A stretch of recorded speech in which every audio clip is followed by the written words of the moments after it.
एक छोटे से गांव धौलपुर में एक लड़का रहता था, अर्जुन। उसका परिवार बहुत गरीब था। पिता खेतों में मजदूरी करते और माँ दूसरों के घरों में बर्तन मांजती। स्कूल की फीस भरना भी उनके लिए एक संघर्ष था। अर्जुन के पास न जूते थे न किताबें, लेकिन उसके अंदर एक ज्वाला थी कुछ बड़ा करने की। गांव के स्कूल में पढ़ते हुए वह अक्सर दूसरों से पीछे रह जाता, लेकिन वह कभी शर्मिंदा नहीं हुआ।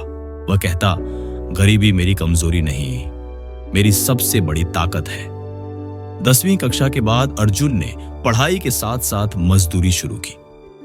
सुबह अखबार बांटना, दोपहर में चाय की दुकान पर काम करना और रात में पढ़ाई।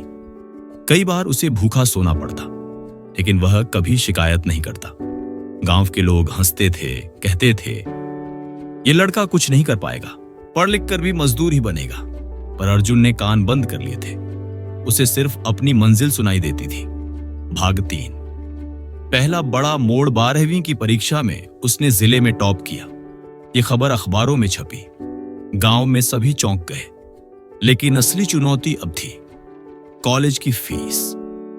अर्जुन ने दिल्ली के एक बड़े कॉलेज में दाखिला लिया, लेकिन पैसे कहां थे। उसने दिन में कोचिंग सेंटर में चपरासी की नौकरी की और रात को पढ़ाई। जब लोग थक कर गिरते, अर्जुन तब भी किताबों से जूझ रहा होता।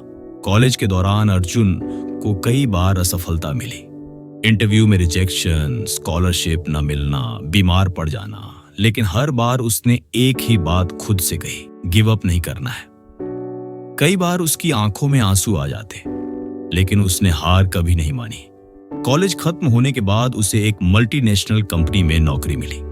शुरुआती सैलरी कम थी, लेकिन उसने सीखा और सीखा।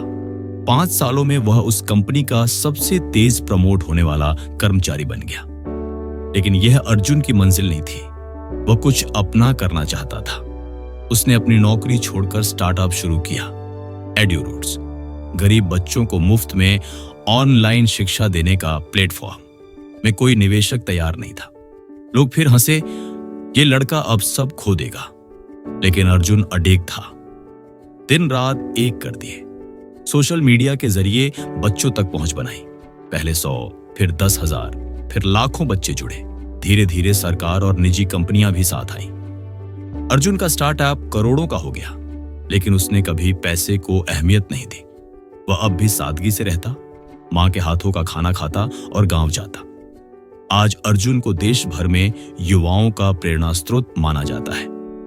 उसने अपने गांव में स्कूल बनवाया, लाइब्रेरी खोली और हर उस बच्चे की मदद की जो कभी उसकी तरह सपना देखता है।